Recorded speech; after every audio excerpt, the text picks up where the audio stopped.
Hello everyone and welcome back to Rollin'-ish. My name is Matt and in this video we are going to look at two of the remaining roguish archetypes for the rogue class, the assassin and the arcane trickster. If you haven't done so already, be sure to check out our intro to rogue and thief roguish archetype video that is currently on our YouTube channel to see what all rogues get and what you get when you take the Thief Roguish Archetype, which is a subclass option available to you at level 3. So let's talk about Assassin. So do you want to play a hired killer, a spy, a bounty hunter, maybe even like an anointed priest wanting to exterminate those who oppose your deity? This might be... I know, I kind of just described a cultist, didn't I? Yeah, I totally did. But that's okay. That's what Assassin can do for you. So here's what you get when you choose Assassin at 3rd level as your roguish archetype. The first thing you do is get some bonus proficiencies. So right away, you get proficiency with the Disguise Kit and a Poisoner's Kit. Having proficiency with these things means that you can use them successfully. How I treat that as a DM is, if you're going to try and use a disguise kit without being proficient in disguise kit, I would make you roll performance checks to try and sell that disguise. And your success or failure would depend on that. Same thing with a poisoner's kit. If you're trying to make a poison, you would make some kind of it depends on the situation, but a series of checks. Maybe it's performance, maybe it's, survival, maybe it's nature based to make a poison successfully. You actually wouldn't know until you actually tried to use that poison, but you'd have to make some checks. If you had this as a proficiency, I wouldn't make you check at all. It'd be like, I'm going to use my disguise kit to put on this disguise. Great, you're disguised. Hey, I'm going to try and use my poisoner's kit to make this poison. Great, you make this poison. Like, that is how I treat that as a DM. Not every DM is going to work it like that, but that's what I would do. Also at 3rd level, you get something called Assassinate. So, you get advantage on attack rolls against a creature who hasn't taken a turn in combat yet. And any hit you score against a creature that is surprised by that attack is a critical hit. So this is going to work hand in hand with your sneak attack ability. One of my tables had a very successful rogue who did this all the time. And he would purposely be like, all right, I'm going to try and stealthily sneak over here. And then if he was successful on his check, he would get advantage. And then because he had advantage, it's automatically a critical hit because the target was surprised. So he got to stack this critical hit with his sneak attack damage. You can really do a lot of damage as a rogue when you play assassin, because the advantage, because the automatic critical, because the sneak attack. All this starts to really give you some of those high damage 20s, 30s. As you level up, just as formidable as like the barbarian or the fighter in the party, or the wizard who's casting some decently leveled spells. You're going to do a lot of damage as a rogue, as an assassin. So this is something to think about. At 9th level, you get something called Infiltration Expertise. You can unfailingly create disguises for yourself or identities for yourself, assuming you spend 7 days and about 25 gold to establish the history, profession, affiliation with your identity. You can really come and pass yourself off as somebody else. For example, you might want to use that gold to acquire the appropriate clothing, a letter of introduction, an official looking certification to establish yourself as a member of a trading house or guild, into a remote city that people might not know otherwise, pass yourself off as a wealthy merchant. It's essentially using this as a way to enhance the roleplay ability that comes with disguising yourself. It's just as easy to be like, oh, I'm disguised as this person now. Okay, great. This is going to take it so many further levels to be like, oh, well, here's a document. Here's my paperwork. Like, This is really going to help you sell those moments and those scenes in roleplay, infiltration expertise, or even like me as a DM, I might forget that you have this ability and be like, oh crap, how are you sneaking past my guards? And then you come out with this and you've got this letter or the certification of who you are. I'm like, oh crap, I think you're going to get by. That might happen, right? At 13th level, you get something called Imposter. And this is the ability to mimic another person's speech, their writing, their behavior. So this is really going to lean into your disguises. Because assassins aren't always ninjas, right? They're not always dressed in black and hooded and wearing a mask and all that. Like, you could be hiding in plain sight, and that makes you even more scary because you could literally be anywhere. And that's what Imposter is really doing for you. You might not, your ruse might not be discernible to a casual observer. When you have Imposter, you get advantage on deception checks to avoid detection. So even if I had a smarter guard or dignitary or, page or something like that at my castle or keep, your Imposter ability is still going to help you try and get past them. Lastly, at 17th level, you get something called Death Strike. When you attack and hit a creature that is surprised, so again, this is going to lean into your assassinate, it's going to lean into your stealth, right? It's going to lean into your sneak attack. When you attack and hit a creature that is surprised, it must make a Constitution saving throw. When they fail, you double the damage, okay? So the DC on that Constitution saving throw is going to be 8 plus your dexterity modifier, which if you're at 17th level, you've probably run into enough ability score improvement parts as during your level up to get that dex up to 20. So let's just pretend that your modifier is 5. Okay, 8 plus your dex, so 5. 8 plus 5 is 13, plus your proficiency bonus. At 17th level, your proficiency bonus is 6. That means they got to make a DC 19 Constitution saving throw, or else you're going to double the damage. Does that make sense? This could really help you deal a ton of damage. In my mind, this is going to stack. Suppose you crit. Now, this is going to go back to a homebrew video that we've done on our YouTube channel. My groups, they do crits differently. Typically on a critical hit, you would roll the damage and double it. That's a critical hit. Rules as written. I don't do that. What I do is I give you a full damage die and then you roll. So let's just say you're a rogue and you're using a rapier. A rapier is going to be a D8 plus whatever your modifiers, right? So let's say your modifier is a plus 8. D8 plus 8. My critical hits are going to give you a full 8 for that D8. Plus 8, 16. Now roll a D8. I rolled a 2, okay?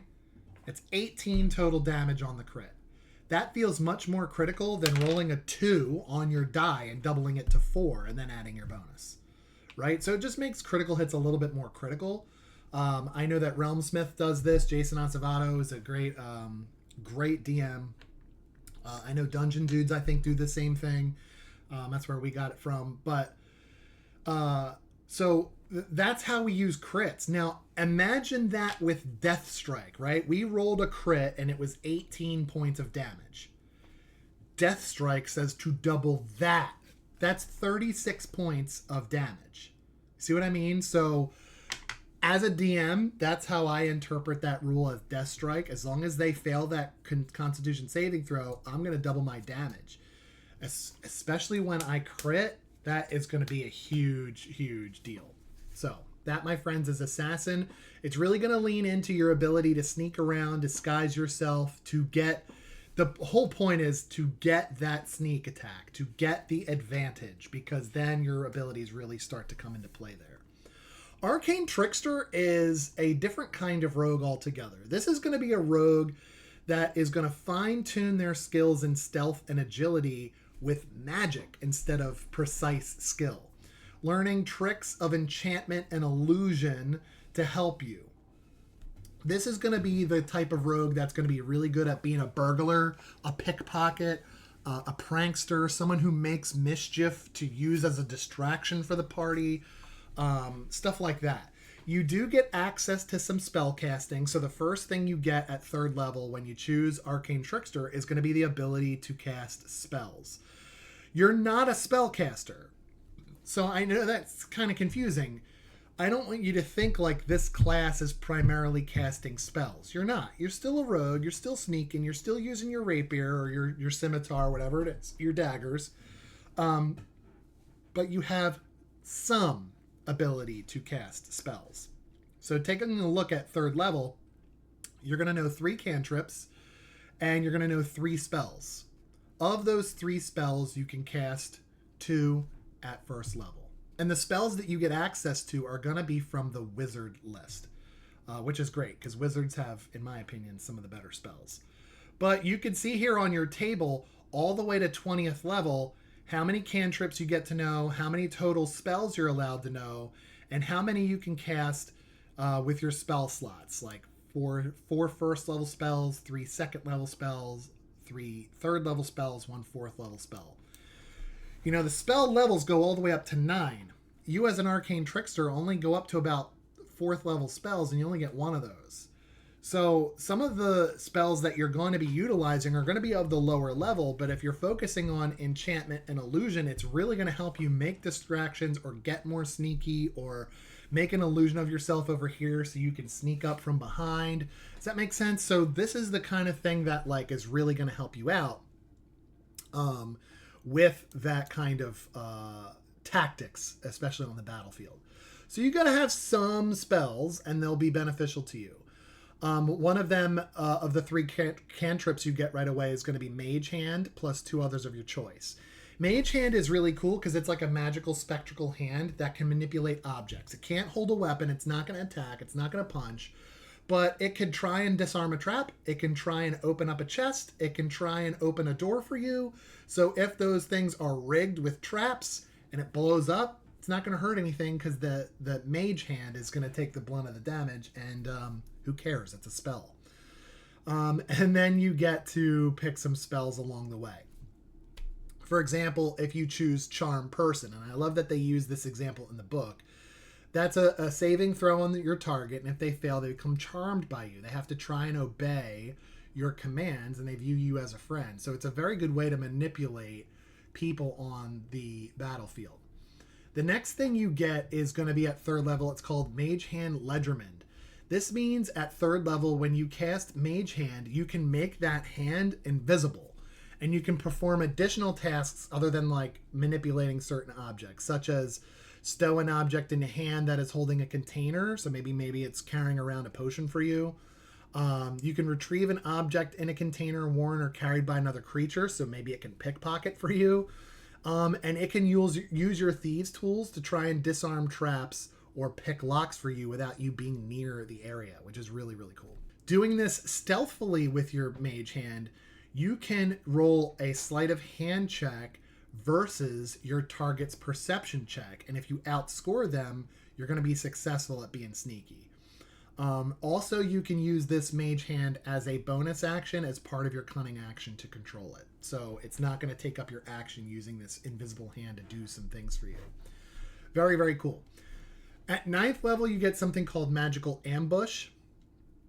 If you're hidden from a creature when you cast a spell on it, the creature has disadvantage because it doesn't know where it's coming from.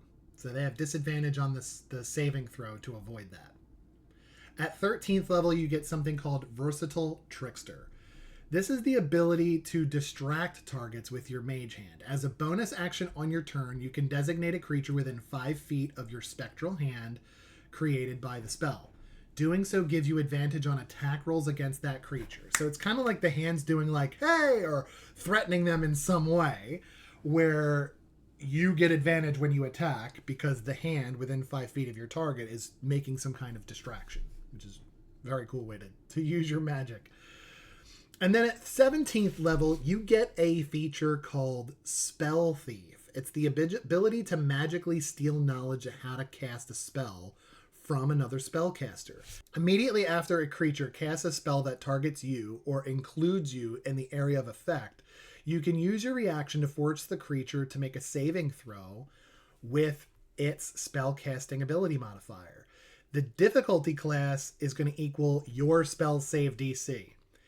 On a fail, so they roll their saving throw, they fail, you negate the spell's effect against you, and you steal the knowledge of the spell if it's at least first level and of a level you can cast. So at 17th level, you can cast a 4th level spell. So if the spell that the target is doing is 5th level, you can't steal it. But if it's 4th or lower, you absolutely can. For the next 8 hours, you know the spell and you can cast it using one of your spell slots. The creature can't cast that spell until the 8 hours have passed.